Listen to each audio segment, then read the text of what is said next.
Hello and welcome to Dream Team Coach TV, brought to you by Betway. I'm Sean Burke. Joining me as always is Jack Townsend, Andy Taylor and Nick Elliott. Coming up on this week's show, perhaps hasn't received the same limelight as, we've got a dog on the panel this week as well. So. Whoever's on the left looks like he's about to hurl in a lovely little rugby pass into the box. Yeah. It does, yeah. Nah, forget about Leicester. They're old news. It's all about Manchester, and then you can just insert one of them, whichever one it is. So we had the biggest showdown of the season last weekend as Liverpool faced Man United.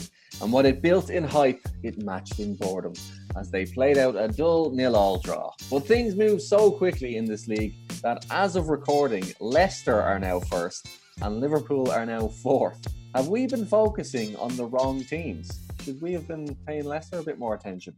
Well, I mean, but by the time people are watching this, someone else will be top. So already, within 2 seconds, it's forget about Leicester. They're old news. It's all about Manchester, and then you can just insert United. One of them, whichever one it is. But no, Leicester have been really good. I had loads of focus was on Chelsea, obviously, after that result. But I just thought Leicester were just amazing. Like Maddison, Barnes, and like all Brighton and Vardy, the way they all understand where each other's supposed to run when they're counter-attacking. Like, because counter-attacking can quite often look like just a load of blokes sprinting up the field in all kinds of directions. Firstly, they've got absolutely enough to win it. I think the main positive they've got is the fact that there is no pressure there. I mean, you sensed it when you saw United play in Liverpool at the weekend. The amount of pressure on both managers, particularly Ollie. If Leicester had picked up a point last night, they'd have still stayed near the top, and no one would have criticised Brendan Rodgers. The fact they beat Chelsea so comfortably, and it wasn't one of their best performances of the season. And they've got players to come back as well. I mean, Pereira came off the bench, Soyuncu's still not back. I mean, James Justin, by the way, what a signing he's been. Clearly just came to be back up to Pereira. And it's just a funny old game, isn't it? How an injury can change things. So where does Rodgers stand now, you reckon, in terms of top managers? He had that great spell with Liverpool, then smashed it with Celtic. But he's never been, you would never go, oh, he's the top manager. I think he's right up there. Yeah. Right up there. Interesting shout for the Chelsea job, to be fair, if Lampard goes. Do you think he'd go, though? Now he seems to be really finding his groove with Leicester, Yeah, it's a bold risk, isn't it?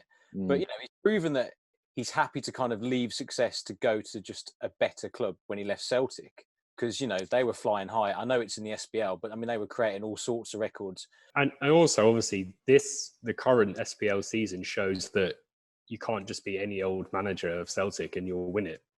Yeah. Rangers are absolutely flying. So, like, I know obviously it's only Celtic, but like, you did have to win every single trophy still. It wasn't an absolute tap-in. Hold fire on the chat for a few minutes as it's time for the 4 to Score challenge. This week, our sponsor Betway has set us a challenge in honour of assist king Mesut Ozil finally bidding farewell to Arsenal. I have prepared 4 photos of Ozil passes from matches, okay, some screenshots.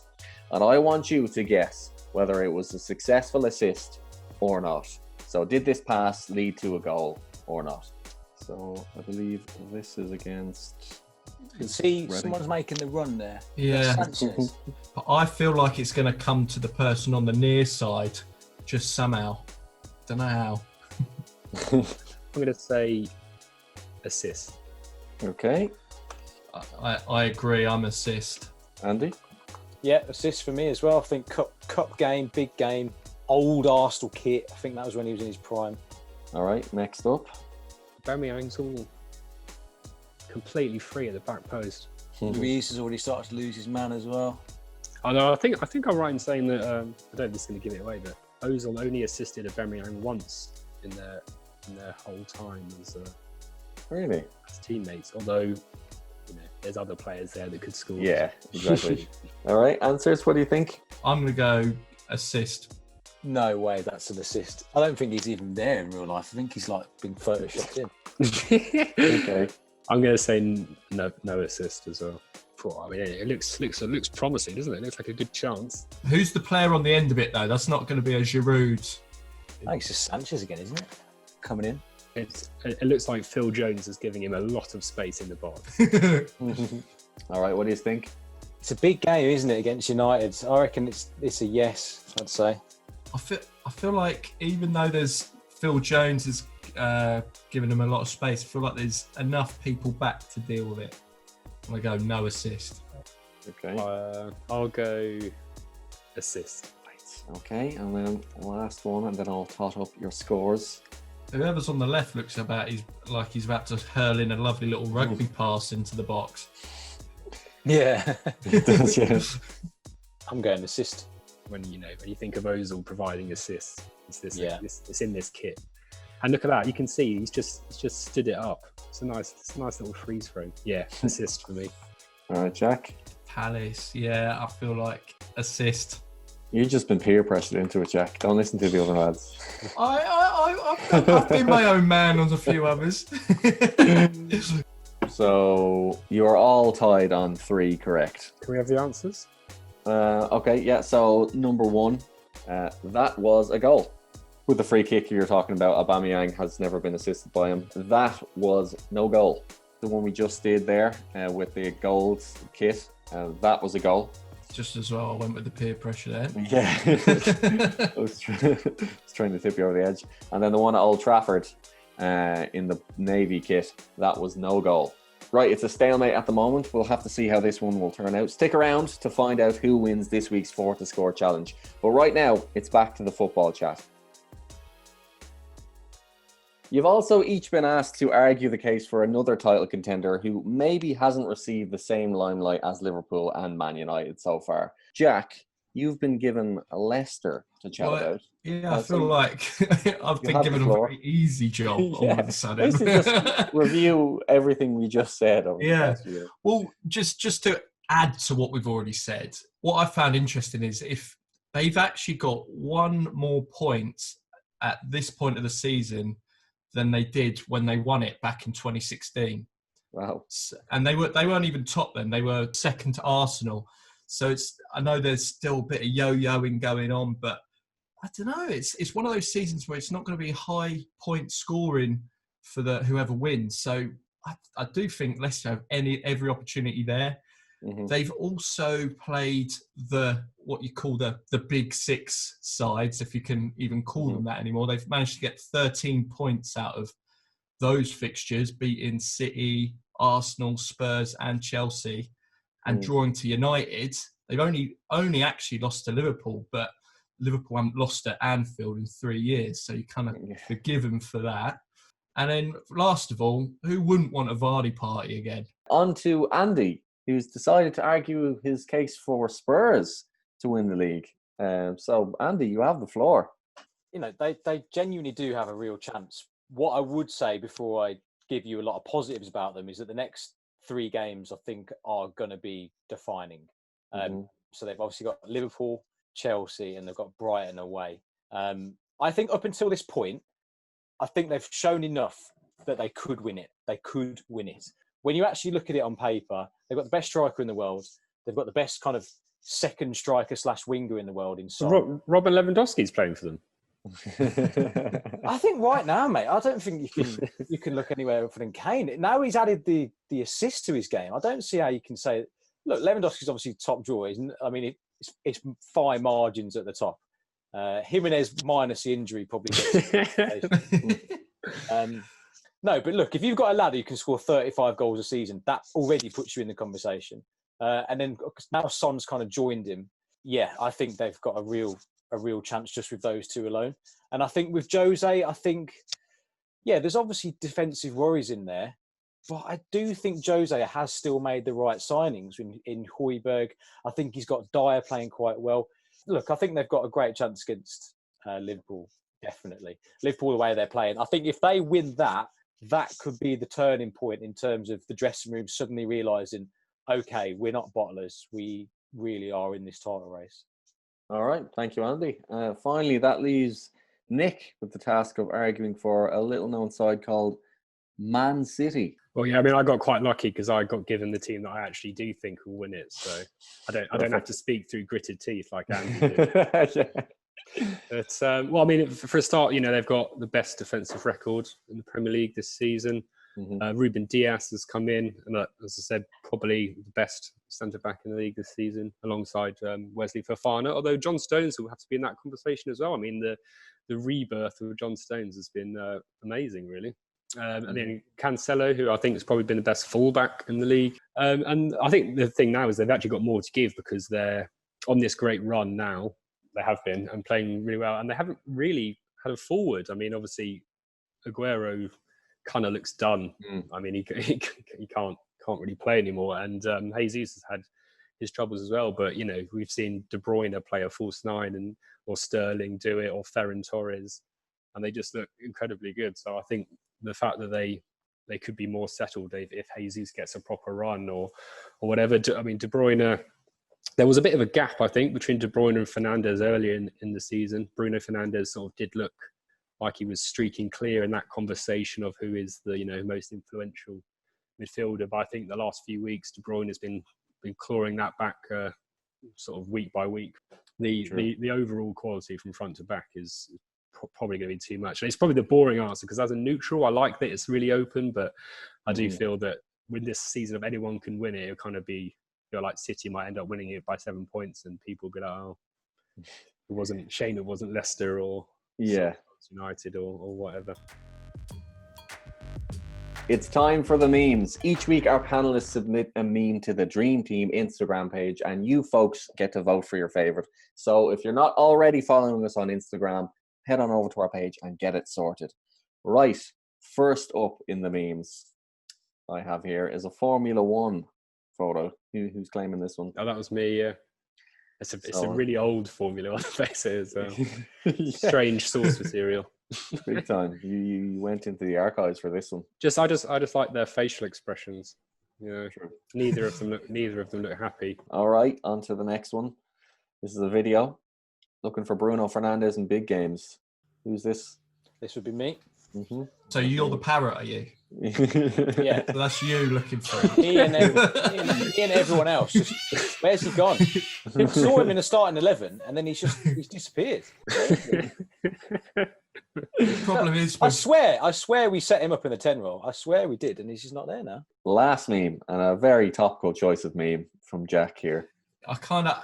This was all over my feeds this week, so I thought I had to try and do an adaptation of it. Well, the results are in third place with 200 points is Nick Elliott with the one from the archives. I am never using a 15-year-old Formula One photo again. In second place with 454 votes is Andy Taylor. Oh. So, just goes to show the meme doesn't even have to make sense as long as it's topical. Yeah. Jack has won with 586 points. It's an event that's been a long time coming for Arsenal, but Mesut Ozil has finally left the building. And not just to get his government-permitted 1 hour of exercise. The German has signed for Fenerbahce after his contract at the Gunners was terminated. But the debate rages on. Was he hard done by the club? Or is this long overdue?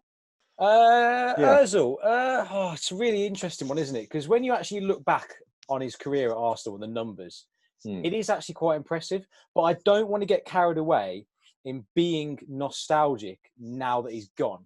Because if he hadn't gone right now, I'd probably be slagging him off.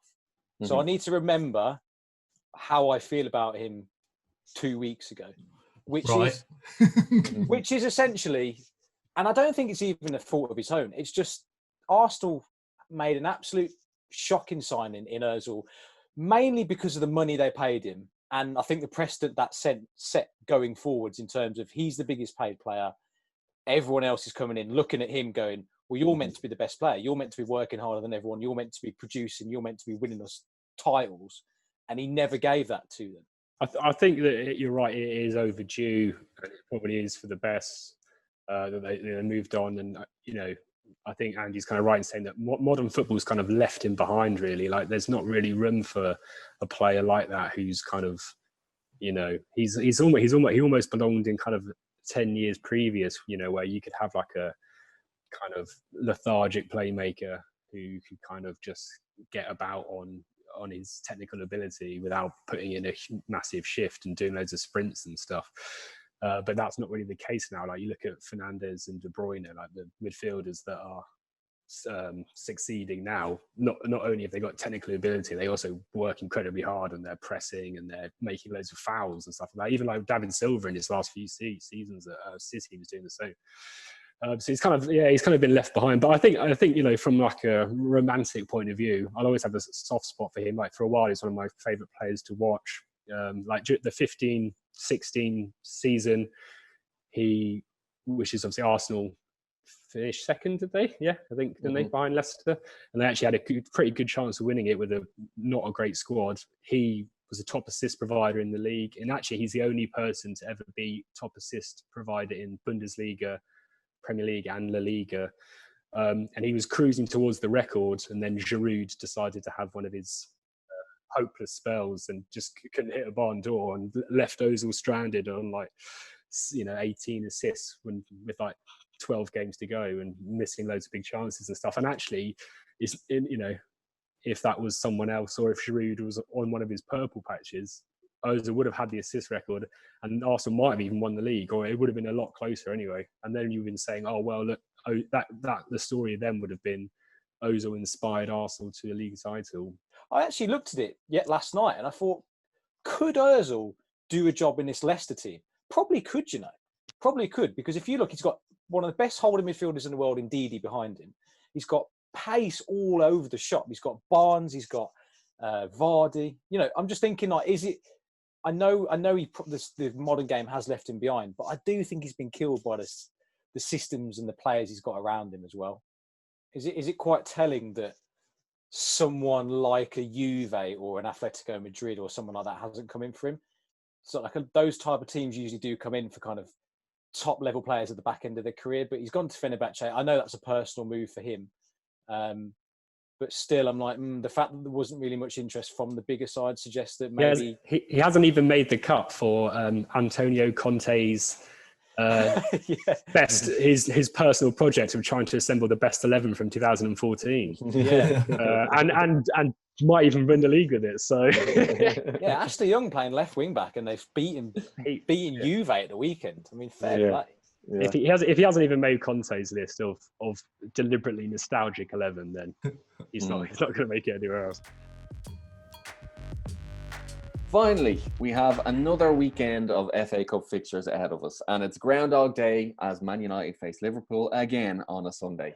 Now that they've had a rehearsal, here's hoping they can add some life into this performance. Is it fair to say that this cup means more to Ole than Klopp at this stage? Well, I mean, the FA Cup has eluded Klopp, though, isn't it? Hasn't ever got far in it, or certainly hasn't won it. So it might be one that he actually wants to tick off. He always seems to put a lesser side out for the FA Cup. But yeah, this could be a yearly season opportunity. But I don't know. Personally, I think that's what makes me think he might value it. I'd quite like to see both of them put out. At least change sides, just because. Well, only because I mean, I actually didn't think last weekend was the worst 0-0 in the world, but that 15-minute period where it was just Rashford getting caught offside time and time again was just like, okay, I might just turn off now, because it was barely football at one point. At least Thiago was doing some nice things, so it'd be quite nice just to see some change sides, just so we can maybe see an actual decent game between these two, because there hasn't actually been a good game between these two for a few years now. So at least if you think a few kids or a few other players where it's a completely different pattern to the game, it might actually be watchable. Well, I mean, the only bit of silverware that Ollie's got in the UK as a manager, I think, is the Lancashire Senior Cup in 2008 with Man United's reserves. So there's obviously a point to prove from that point of view. Because at the end of the day, how can you be a manager of a club like United and not have any silverware? I know he's won the Norwegian League a couple of times. I know. And that genuinely is a good achievement. It's not easy to win any league. But when it really matters, You look at the managers around him, look at the trophies they've won, look how they've shown what it takes to get silverware. So I just think just getting that little bit of silverware will be great for him, and I think it will prove to the players that they're going in the right direction. It'll prove to Ed Woodward that they're going in the right direction. I just don't think they can go much longer without silverware. Same with Chelsea. To be honest, it's exactly the same as Chelsea. I think Lampard has to get silverware, and that's why Arteta. I think that's why Arteta genuinely has been given a much easier ride. I mean, Arsenal have turned it around a little bit this season to an extent. I know they've only beaten kind of lesser sides, but even during that spell, it was more kind of the players that were getting the brunt of it rather than Arteta. And I genuinely think the fact they won the silverware last year played a big part in that. Why don't you rate the Lancashire Cup, Andy? I mean, that is English silverware. I don't see what the attitude is for. Hey, look, it's good. Has he kept his medal from that? Is what you've got to ask yourself. He wears it under his shirt for every match. He's got it right next to his Champions League winning medal. I imagine it's just one of those chocolate coins that you get at Christmas. And look, just I don't want to dwell on it too much, but I've gone on to the match report from the Lancashire Senior Cup final in 2008. And two of the names that scored that day were Tom Cleverley and Danny Drinkwater in a reserve football. So, even then he was playing with far superior players to what probably that level. Had Fraser Campbell up top as well, by the way. Friend of the show. I reckon maybe we could have gone there as a kind of a quad managerial outfit and probably won the Lancashire Senior Cup. That's pretty groundbreaking. All four of us on the sideline just pacing up and down. What do you reckon? Should we throw Fraser Campbell on? Yeah, go on, let's do it. Well, we can't finish this show without seeing how our 4 to score Ozil challenge finished. Let's take a look. All right, what do you think of that one? Oh, that looks like it could have been a lovely little ball. Is that Welbeck? Yeah, he's about to slip Welbeck in down there. The question is Welbeck going to finish that against his old club from that angle? All right, what do you think? Goal or no goal? No goal. Okay. I'll go goal. I'll go goal as well. Well, Welbeck. there. The answers are, it was no goal. No! Yeah. And that means that Nick has won. Yes. Congratulations. 2 non-assists from the same game. What's all that about? Thanks for that, guys. Well, that is all from us this week, folks. Thank you for joining us on another episode of Dream Team Coach TV, brought to you by Betway. Best of luck with your dream teams, and we will see you again next week. Take care.